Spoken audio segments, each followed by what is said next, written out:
My parents live up north, and so every Christmas my drive to their house is defined by a lot of gray, brown, and white, as well as bitter cold. Never liked the cold. I spent the first 18 years of my life in it, so I think I definitely have an educated opinion on it. I don't like the passionless white-skied coldness, or the stark freeze of the deep, dark night, where you can see your breath billowing out from you like a smokestack. And I especially don't like when the sky is a deceptive bright blue and all sunny, the rippled clouds all golden and hazy purple, and you go outside thinking it'll be warm and it's still fucking cold. I'm not a fan. This year, I was alone driving up. My girlfriend of 1 year left me for some skier shithead a month ago, and I thought better than to take my dog all that way with me. I didn't want to clean my brand new car of dog crap or piss. It wasn't that bad, really. I mostly just listened to this podcast I like, or when I got bored of that, turned on the radio, and endured whatever shit people like nowadays. Come to think about it, it was probably the first of these Christmas drives in years where I'd been alone. I always had the new girl, as my dad called them, with me. Even though looking back, he was right to call them that. It was always good company, at least. Though this time, I was all alone with my thoughts. I thought a lot about what I'd done to deserve everything I currently have. Don't get me wrong, I could have a worse life. I could be on the streets, or live in some exotic place where they blow up kids. But I could certainly have a better life. A lot of people talk about seasonal depression, but I like to think that the specific depression I was feeling on the way there was a bit more circumstantial, even if I do hate the winter. At some point, I guess the crappy music just got to me, and I resorted instead to just seething in my car, hands gripping the wheel with my jaw wired shut like a bear trap. Point is, I was feeling shitty, and what happened on the way to my parents' did the antithesis of helping. Around 4/5 of the way to my parents' house, I killed something. The bump I felt when I hit it was terrifying. I literally felt myself bouncing an inch off my seat when it happened, and I hit my knees real hard on the steering wheel. If it had felt smaller, I probably would have kept going, but considering how racking it felt, I thought I should probably check it out. Initially, it even crossed my mind that I might have hit a human being. I'm sure that when it wasn't a mound of vaguely gray, woolly flesh horrifically croaking for a clean death, I would have been able to tell what it was.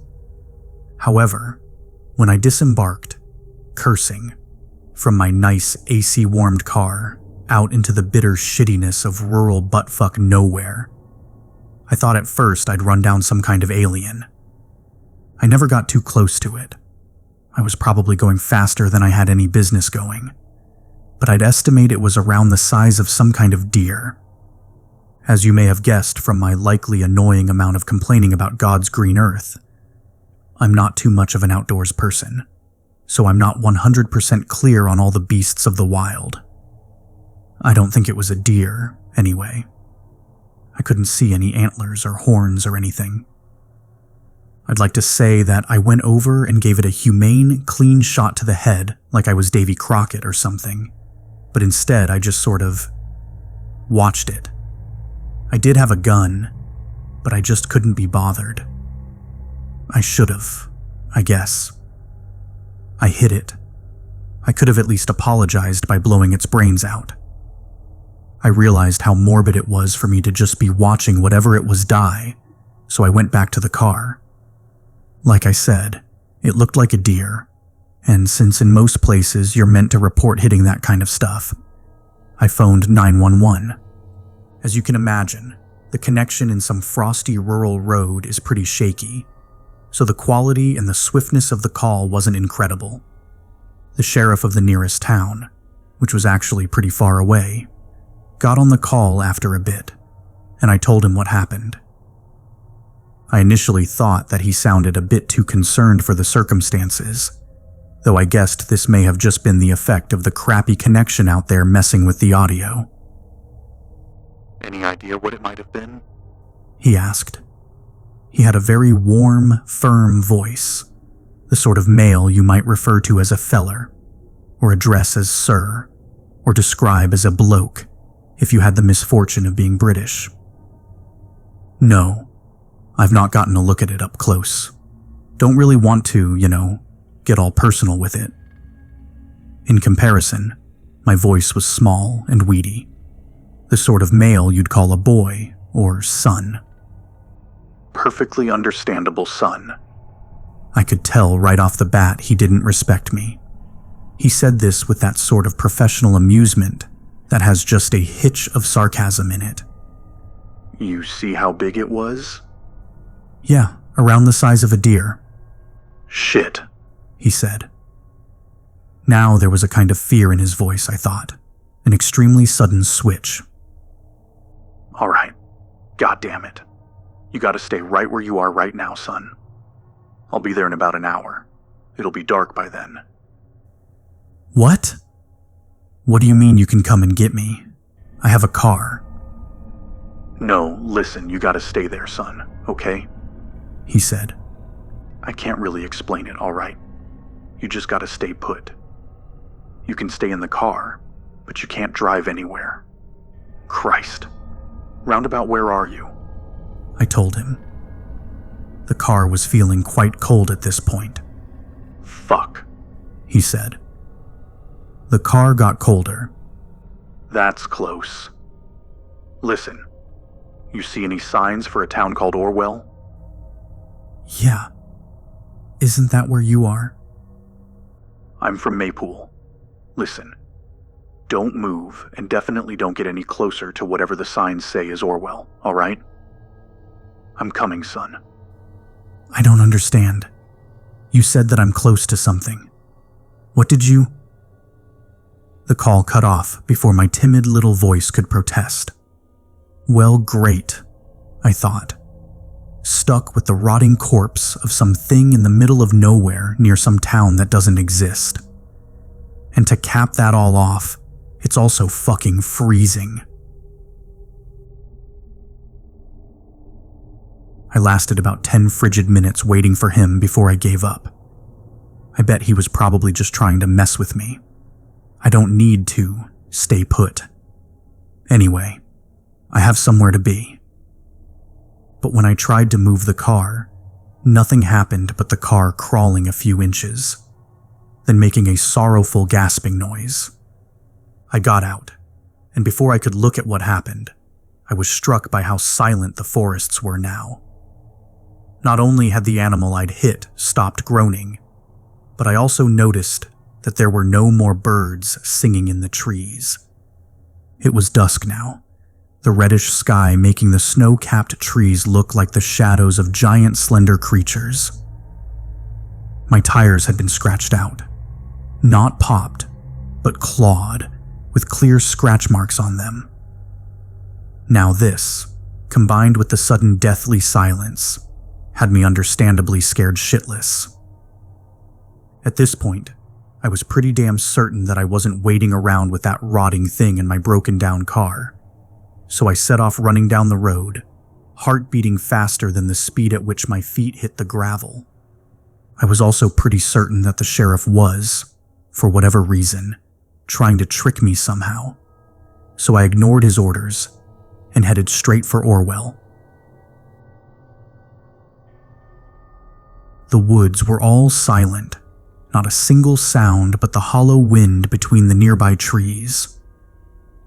At one point, I spotted a small creature, what I assumed was a wolverine or a beaver or something, skitter across the road, followed by several other small creatures, which I assumed it would usually hunt. There was something so orderly, so official about the way they pounced before me one after the other, that gave me the impression that this was a show of some sort of power, meant to intimidate me. All in single file, like an army or something. A few moments later of standing, paralyzed, in the road, unsure whether I should continue, I could suddenly hear the birds, just about as the sun began to go down. I got out my revolver, which I'd taken from the car, and clutched it into myself. Soon it was nearly pitch black, the road before me almost as dark as the thickness of the forest. All the time, I'd been following the signs to Orwell, and as I passed one, I noticed a little brown bird sitting on it, staring at me. I looked at it too for a while. The little beast didn't do anything for a moment, just continued to look back at me with its beady, dead little eyes. Then it spoke to me, spoke broken English in a high-pitched, hushed voice. "You're leaving this place. It does not belong to yours anymore." I did not respond, only looked at it dumbfounded, my eyes and mouth wide open. "What?" I squeaked. "Leaving. You're did to brother. Splat. Him vengeanced if you're stay." Then it took flight, flapping rapidly away from me. "Risk by talking to your... Take it as bless," it said as it disappeared into the woods. The sun had gone down. Refusing to think about what just happened, I immediately got my phone back out, going back the direction I went. Fuck this. The cop was right. Maypool Police Department. Who? The sheriff answered. His voice was properly distorted now. However, I could faintly hear the sounds of the landscape whipping past outside his car, as well as what I thought were several more people with him. It's me, the guy who called you earlier," I stammered. Right. I'm still on my way. He said, gargled slightly by the shitty connection. You're still in the car, right? I was tentative to answer. No, I got out. Why the hell? Fuck. Never mind. Get back to the car right now, dumbass. Shit, have they seen you yet? Have who? I stopped in my tracks. On the road before me were 3 figures. Each was upright, like humans, and held large poles with sharp tips. It was apparent, however, that they were far from human. The things on the road were too long, too lithe and strangely proportioned to be human. And even in the dark I could see that all over them they had fur. 2 had great antlers, sprouting from their heads, which made them appear almost regal, alongside their great, slender bodies. The third, who was shorter and squatter, had the curved horns of a ram. The anthropomorphic nature of the creatures was not, however, the most disturbing part of what I had been faced with. All 3 were mounted on wretched creatures much smaller than them. The 3 beasts, which the bipedal animals sat on, shivering and dribbling on the road, were humans. Naked humans, with their tongues gormlessly lolling from their mouths and their bleeding, hardened knees and hands on the gravel of the road. The antlered rider at the front called something to me, and the men on all 4s began to trudge forwards. I immediately turned and ran back up the road, still clinging to the sinking hope that Orwell was in fact a real town. I heard the things behind me give chase, whooping and bleating in what sounded like excitement, as their steeds cried out in pain, hands and knees slapping across the gravel. I turned left, stumbling through the thick tangle of the snow-carpeted woods. I had dropped my phone somewhere along the road, and now all I held was my gun. I dared not look back, even as I heard them crying out mockingly for me in the distance. Distracted by the need to move from my pursuers, and as quickly as possible, my foot caught on a tree root, and I tripped, hitting the ground hard. I then fell down a short crop of hill, tumbling into the underbrush and ripping my coat beyond repair in more roots and underbrush. When I got to the bottom, I felt a pang of sharp pain reverberate around my skull as my forehead struck another rock. While I rolled, I attempted to curl up into a ball, still clutching the pistol.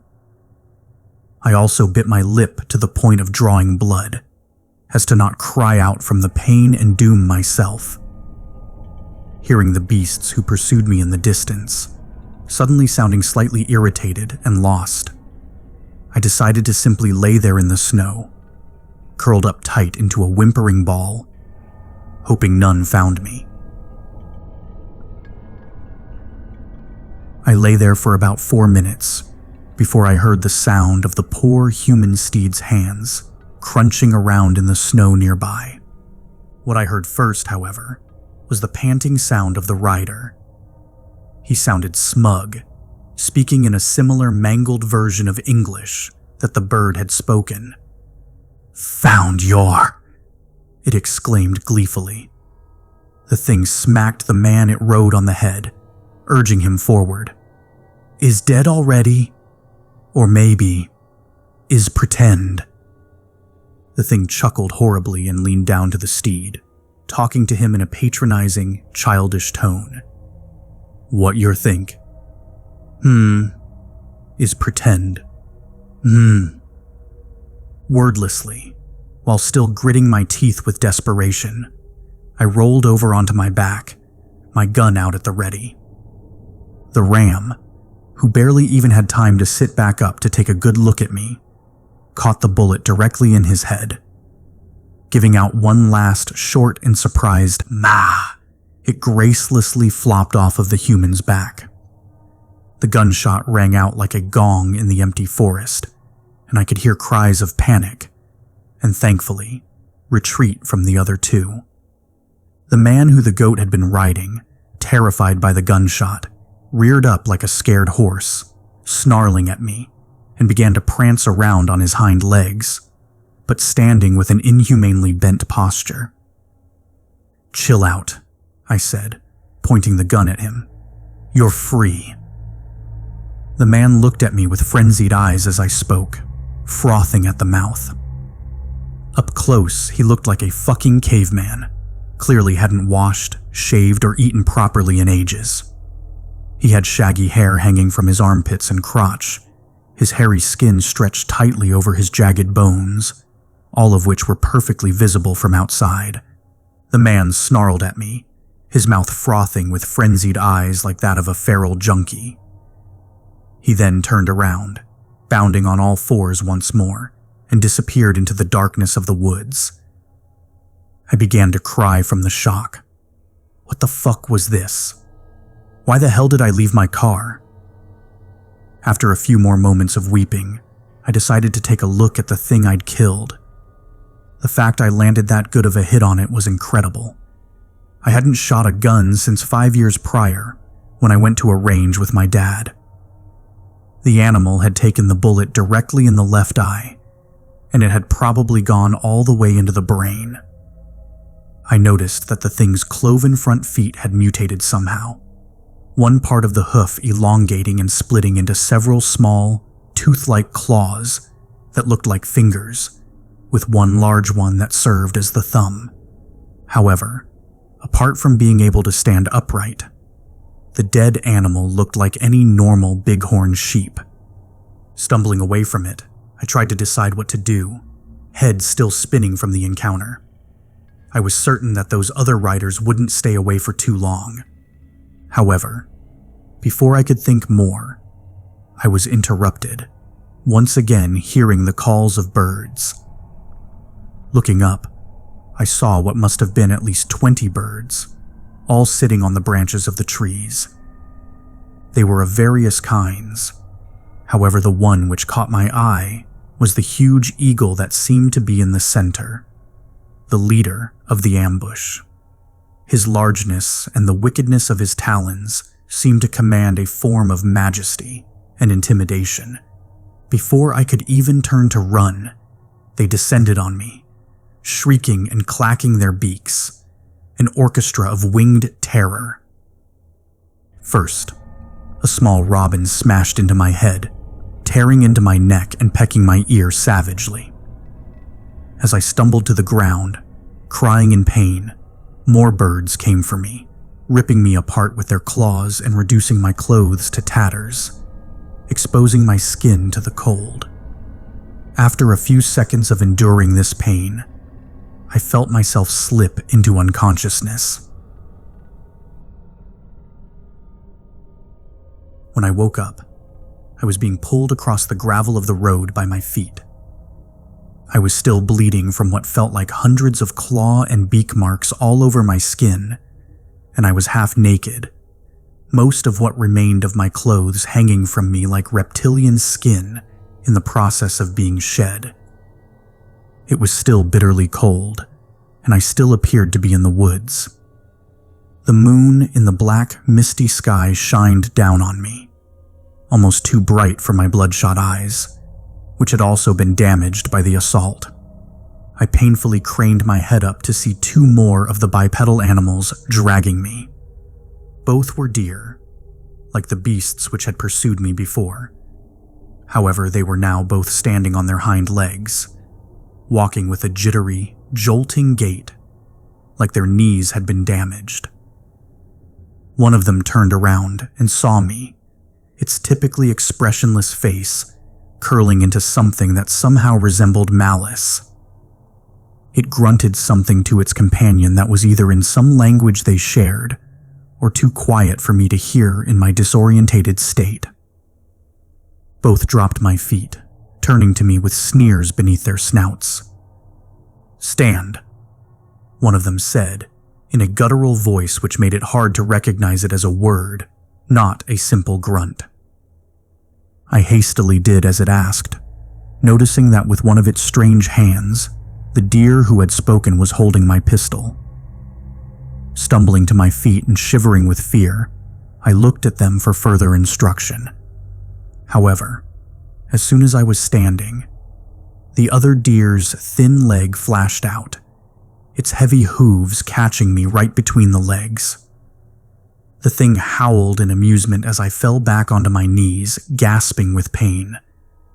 After they'd roughly hoisted me back to my feet, I was commanded to walk with them, and so continued down the road between them, still hunched from the pain.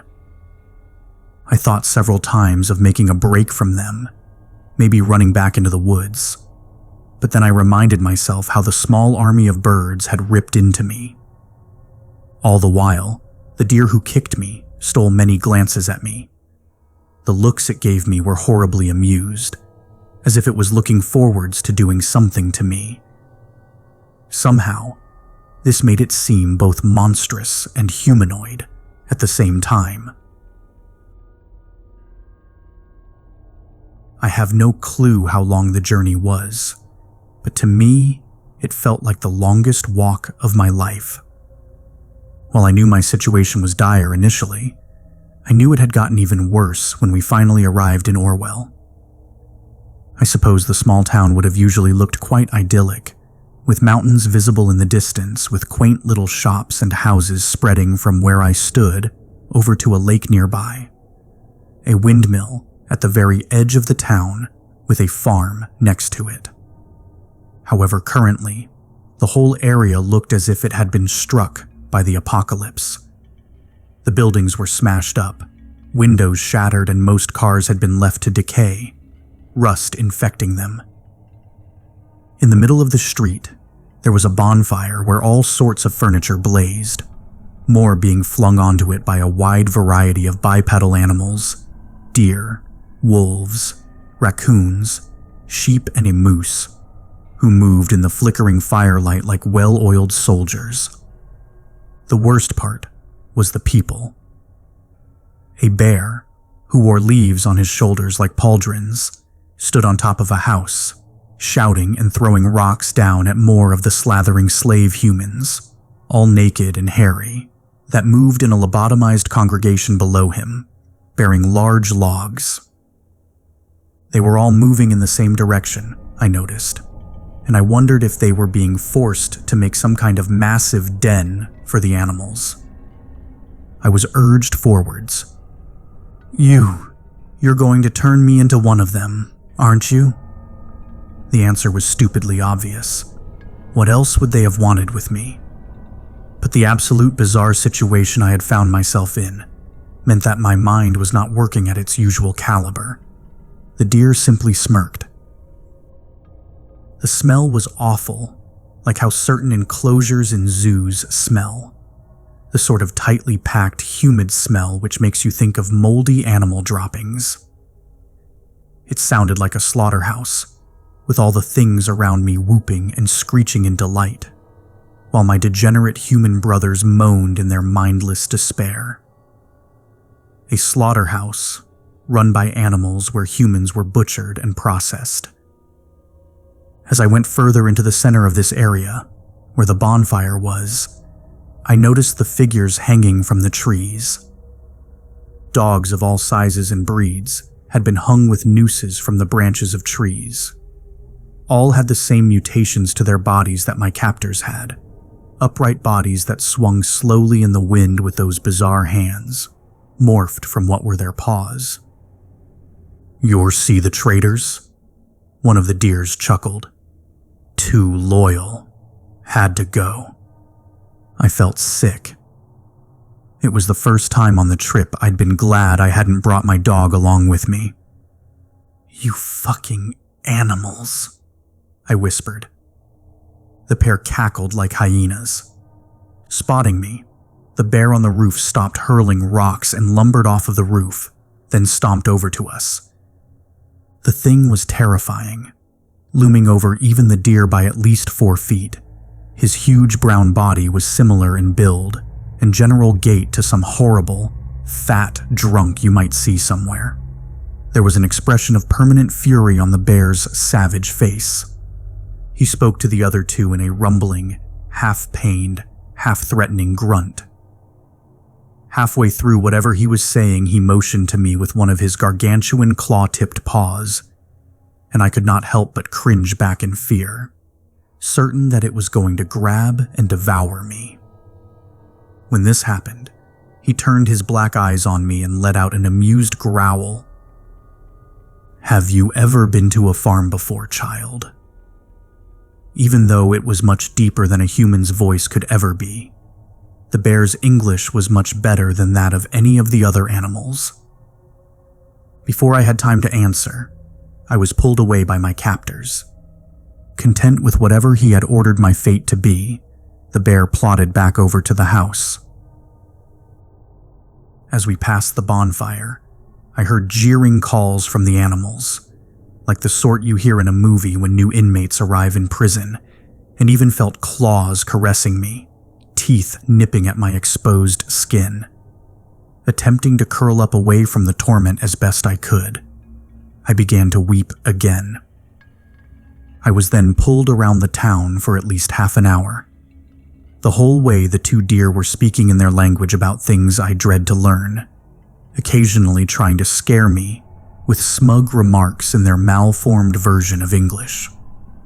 I saw many strange, horrible sights on my journey there. The entire town had been overrun, the monsters wrecking every man-made structure and filling it with their nests. The troglodytes, who were what I suppose used to be the population of Orwell, did most of the work for them, and as I mentioned before, were all carrying logs to the town's park, piling them up into dens which I guess were for hibernation, or something similar. The worst part is that, as far as I understand, these aren't even the optimum conditions for these animals to live in. It seemed to me like they were just doing this to be cruel to the humans. I saw a large moose, who was at the head of a noisy circular crowd of beasts, calling for all to be silent as they watched something in the center. As I passed, I saw a pair of naked old women fighting each other, savagely ripping into each other with their nails and teeth, wrestling on the ground. Every time a substantial amount of damage was done, the crowd would begin to holler in excitement. Neither woman looked at all embarrassed or horrified. Their eyes betrayed only pure primal eagerness for violence and fox-like cunning. Finally, the smaller of the women got the other on the ground, greedily chomping at the forehead with rotted teeth, while she choked her opponent out in a desperate headlock. When her opponent went limp, the small woman began to leap excitedly around the circle, cheered on by the animals, her tongue lolling from her mouth and her eyes wide. She was pet on the head by the moose, who then snatched a large, juicy apple from the paws of a disappointed-looking bobcat, who proceeded to go to the dead woman's side and sadly whimper and nuzzle her saggy flesh on all fours. The other animals, seeing this, laughed at the bobcat and kicked him until he ran off on all fours, snarling back into the woods. I also saw they had set up a shooting range in another part of the park. Despite their growth of seemingly functional hands, the monsters had difficulty shooting guns. Many seemed unable to position their bodies properly to aim at the straw figures they had set up. I saw a fox, standing around the size of a toddler, attempt to hoist up a pistol and fire it. He did manage to pull the trigger. The impact sent him flying backwards. I may have laughed in other circumstances. Instead, I began to have dark thoughts of how perhaps this was not the last stage of their evolution. Perhaps someday, they would be able to use these weapons we had left for them, and as they were already seemingly building an army out here, I began to imagine the woods around my parents' house, thick with cunning, shiny black eyes. I recalled hearing something on the news recently about how animals in this region had been recorded displaying unusual migration patterns, including a large pack of bison from another state, who were heading to some location around where Orwell was. Remembering this made my stomach turn cold as the black water of a river, though I had no other choice but to keep walking. The worst thing I saw, by far, however, was the farm. Humans roamed the pens on all fours, fighting in the mud for scraps of food thrown to them by the farmers. I was able to get a glance inside one of the cheerful red barns as we went past, and saw what must have been dozens of people packed in there, men and women, all squeezed into the racks of wooden planks on the walls, furnished with sharp, matted hay. What made this image worse was that it looked almost identical to those pictures of the prisoners in Nazi concentration camps from World War II. All those poor, emaciated people forced to squeeze in those tiny draw-like bunks. I saw one male human with a female, having a feral-looking intercourse against a fence pole. Watching them was a wild pig with black fur and a disgustingly bloated stomach. It stood inches from them on his scrawny trotters. Under his long, double-barrel shotgun snout, he was grinning widely, like a child sitting and watching his favorite cartoon. In one hand, he held a brutal-looking electric cattle prod, which after a few moments of greedily watching, he jabbed into the man. Over the short electric crackle of the cattle prod, I could hear both the man and the pig howling. The woman screamed too, as her partner's body was racked by the electricity. Noticing my slack face upon seeing this, the deer stopped.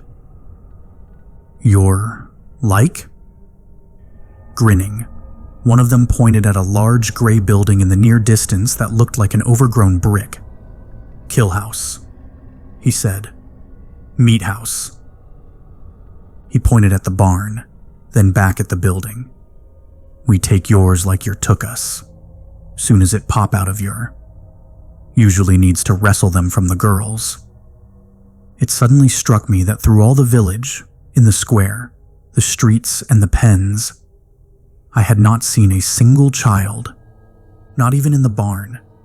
I had only seen what I'd estimated to be a few teenagers, but no children whatsoever. I looked back at the two humans having sex. They seemed to have finished, now simply lying together in the mud, embracing and crying into each other's shoulders. The pig stood over them, his head rolled back in gruesome, guttural laughter, with his inflated hand on his belly. "And us do not eat them even." I looked back at the deer, my jaw set like a boulder, and with what I hoped was a burning fury in my eyes. Us just let them grind up into bone and guts and blood, all the little ones. They finally took me to a little cantankerous hut just outside the village and up a short hill. Above the door was a human skull, washed red with blood, antlers tied to the sides of it. "Goat! Goat!" they screamed, pounding on the door. There was a short, tired noise from within, and they entered. The Greeks and other ancient civilizations had imagined hell as a material, subterranean location that was like a kind of underground network of caves in which the dead were tormented. This was what the inside of the hut was like. The interior smelled of coppery blood and sopping wet gore, both of which I spotted boiling and bubbling and rolling around in the gelatinous collective goop contained in a massive black cauldron in the center of the room. On the floor, stretched out as a rug like you would with the pelt of an animal, was the skin of a man, the wide-eyed head still attached. All over the walls were the severed body parts of humans, strung up like a mockery of a hunting lodge. Even had a large hunting rifle mounted on the wall. An old, hunchbacked female goat who held a malformed, twisted staff sat on a cartoonishly large and rickety rocking chair in the corner. She had the first human child I'd seen in Orwell, looking to be only a few months old, curled up in her lap like a cat. The child had some sort of disability, I could tell. However, not something like the mindlessness of those in the village or the steeds. Something more natural. Down syndrome, perhaps. A rare breed of pet, I thought. The goat's horns were cracked, as was her skin, and her milky white eyes stared right at me. In one ear, I saw she had a yellow tag, bolted into the skin as many goats owned at farms do. After petting it a few times, she placed the baby down, letting it skitter off into the dark recesses of the demonic place, and got up, limping over to the cauldron. My heart began to beat faster as I was forced down to my knees, firm hands placed on my shoulders by the deers. I felt as if I was dropping down a bottomless pit as I began to realize I had been brought here for some kind of ritual. The goat came forward. "Did you fight? Did you kill any of my soldiers?" I was too tired to respond, simply slinking forwards, though suddenly I remembered the rage I felt upon seeing the pig torture those people, felt it resurging and cursing through my veins.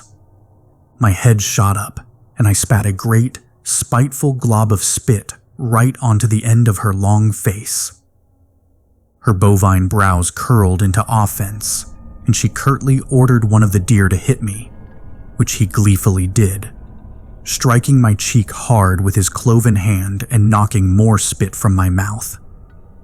She then brought out a strange artifact, a ball, which produced red mist that wisped around the floor.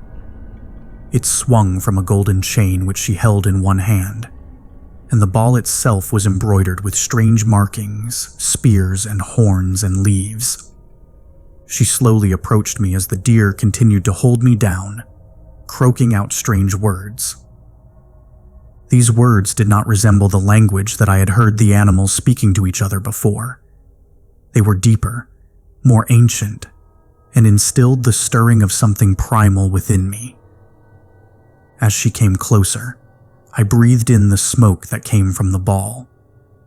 The smoke smelled like rage, pain, and thousands of years of development, of evolution and advancement. Then, it was as if my head was plunged into a barrel of thick water, my stinging eyes staring down at the mystery fish which stirred in the black fathoms. I was hypnotized. I felt like tearing through the woods with my bare hands, killing animals with my teeth and striking rocks together until a flame sparked. I felt like sleeping in the darkness every night, knowing that especially under the cover of the stars, I was always in danger. I felt those who had come before me melding into my mind, the temporal sludge of memory melding around me. Then, suddenly, I heard faint gunshots. The goat stopped chanting, gasped, and dropped the ball, which smashed on the floor, filling the small room with the red mist. Then, it was as if my head had been released, and I came back to the surface, greedily gulping in air. The deer shouted, and I heard more gunshots. The one that held my gun rushed out of the cottage, the other going to comfort the goat, who had started cowering in the corner. I do not know if the strange rage the ritual had imbued in me fueled what I did next, or if it was simply the anger I felt at the atrocities I had witnessed, but I leaped up and dived for the deer. Surprised, he was unable to throw me off of him before I was digging my fingers into his eyes, screaming in anger as I did. After he had gone limp, I stood, red and white ichor still dripping from my fingers, and turned to the goat. She was huddled in the corner, clutching the baby, who cried with her. I picked up her staff and pried the baby from her hands. I then quickly set it down in the next room, coming back to find her attempting to crawl out of the door. I took her staff and slammed it down onto her head until one of her horns crumbled from her head. Then, while she was limp, though still raggedly breathing, I pulled her by the remaining horn to the cauldron and opened her maw. I slammed her open mouth down onto the cauldron's cold rim until I found myself holding only the top of her head, still clinging onto the horn. As her half-headed body crumpled to the floor, I dropped the part of the head I held into the mass of gore in the cauldron and watched as it floated above it all, eyes still lolling lazily in their sockets. Sometimes I look back at the brutality with which I treated the deer and the goat and feel a pang of guilt. I tried to imagine if she had ever felt guilty for all the pain she had caused, if the screams of the devolved men and women who suffered because of her haunted her at night. I often find it difficult to convince myself that they did not. After taking the hunting rifle from the wall, I placed the crying child safely in a ravaged bed in the hut's unused bedroom, vowing that I'd come back for him. I ran from the hut, down the hill to find that Orwell had descended into even more chaos. I could see the invasive lights of police cars in the distance, within the village, where I could hear more gunshots. Around me, in the farm, the humans, looking confused and scared, had rushed inside the barn, while some of the animals had started back for the woods, running in fear on all four legs. Suddenly, I spotted the wild pig I had seen before, peeking around the side of the barn nearest to me, shivering with fear and trying to see if the coast was clear for him to run. "No way," I said between gritted teeth. Aiming the rifle, I put the monstrosity in the sights before firing, sending him down with a satisfying squeal. As I mentioned before, I'm not the best shot, so while I had been aiming for his heart, I ended up hitting his left shoulder. While he was still on the floor, snorting in pain, I rushed over and shot him in the leg. Now demobilized, he screamed louder, rolling over on the ground. Picking up his cattle prod, which he had dropped, I advanced, turning the prod on and letting it crackle, a warning. After he was done crying in pain, the pig's black eyes went wide at the sight of what I had in my hand. "No, no, please," he garbled. But it was too late. I shoved the stick into his mouth, jamming his stinking maw open with my foot as I electrocuted the roof of his mouth. Digging the stick's prongs in further, I cried in rage as the beast spasmed and jerked below me, eyes rolling around in their sockets like a rider being bucked on a bull. Finally, The eyes popped, dribbling down the thing's fat cheeks as his body let out a few final jerks. The brain finally fried. I sank back onto my ass in the mud, gasping with content. Jesus Christ, son. I recognized the sheriff's voice immediately from over the phone and suddenly jolted upright. I was supposed to be saving you. He was a tall blonde man with a mustache, about as much as I'd expected, and he was accompanied by another man who wore a wide-brimmed hat. Both were armed with some form of assault rifle. I suddenly felt like I had been caught with my pants down, shame rising within me. I saw him before. I began. Shh. We gotta get out of here, kid, all right? We've already lost an officer to those monsters. All because I got out of the car, I thought, looking back shamefully at the pig. I picked up the hunting rifle and ran to the sheriff. You knew about all this? I asked. Shut the fuck up, said the other officer. The sheriff said nothing. I motioned from the barn, from which whimpers of terror could still be heard. Aren't you going to help the people too? People? Asked the sheriff, looking at me sadly. Those ain't people no more, kid.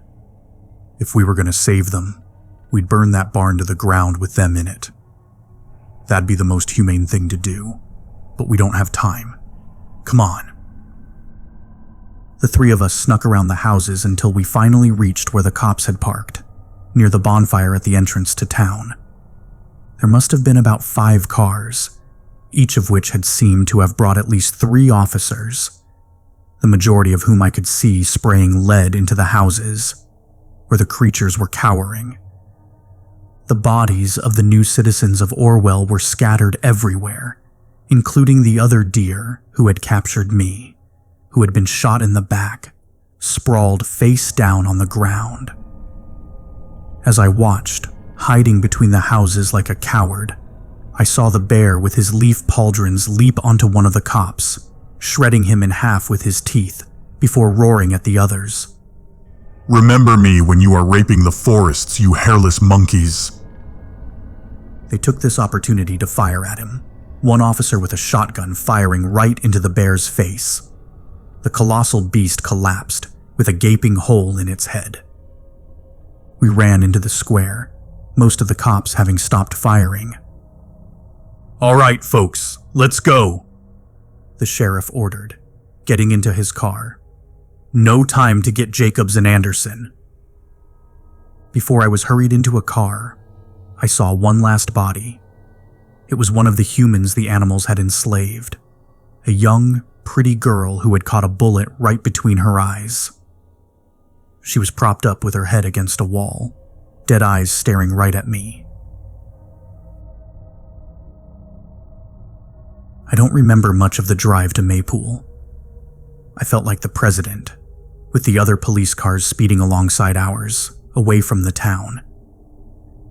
As we fled, they started shooting at us. Shots were going wayward everywhere. While I was cowering in the back seat, the window smashing and spraying glass all over me, the image of the fox firing the gun came back into my head, and I began to laugh unstoppably, and didn't stop until we got to Maypool. Nobody got hit, thankfully. When we got to Maypool, they gave me fresh new clothes and some shitty food. Everything felt so surreal after all that time in the dark town. The lights in the police station made my head hurt, and my ears felt horribly heavy and warm, like all the blood had rushed to them. I hadn't processed what had happened yet. It kind of felt as if I was trying to figure out what the worst thing I saw was. I still can't really decide. Hell, I can't decide what the worst thing I did was. The sheriff told me everything I was legally allowed to know, which wasn't much, and most of which I'd already pieced together from my experiences. I'm sure you have as well, but essentially what he said was that at some point in the past year, the town of Orwell went dark. Any contact with them was cut off. and nobody ever saw anyone who went to see what happened again. At one point, he said, a whole hunting party of 12 who went into the woods all disappeared, their camp left in the woods.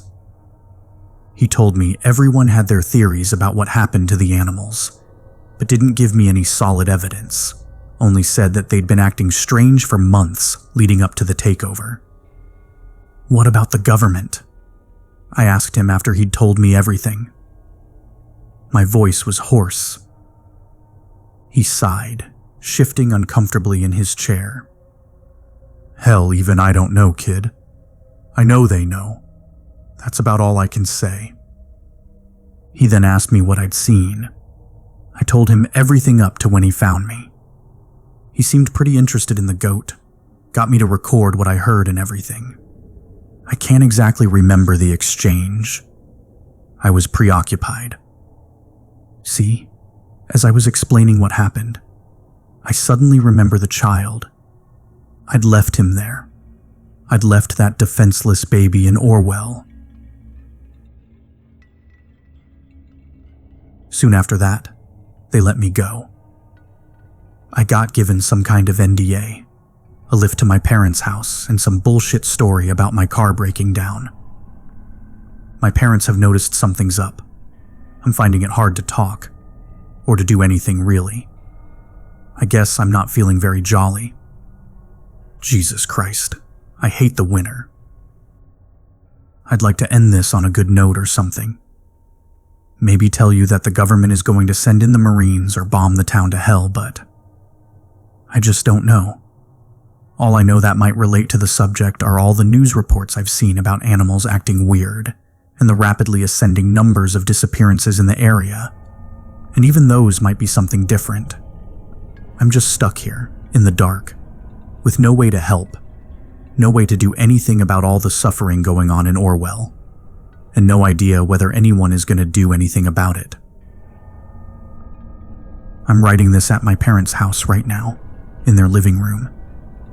It has this big window through which you can see over the land, even the hills a little while away. I don't know why I chose to sit here, with all the wildlife you could see in this spot. I'm basically asking to freak myself out. I keep seeing animals and thinking that they're looking at me, or that they move too strangely, too uncannily. The problem is, I can't even figure out if I'm paranoid, or if I have reason to be concerned. But that's not what's got me so freaked out. See, an hour ago, my dad came up to me and told me to come with him to see something. We went just up to the edge of his land, where you could see the hills. My mom was there already, recording something on her phone. Have you seen this? It's crazy, my mom said, turning around to look at me with a bewildered smile. Been on the news, I think, my dad said, his brow furrowed. Didn't think there'd be so many, though. Goddamn unbelievable. Dreading what I would see, I looked at what they were so intrigued by. Just as I had thought, it was a herd of bison, congregating across the hills. That wasn't the worst part, however. Mighty odd way they're moving too, my dad said, bemused. All in a single file, like an army or something.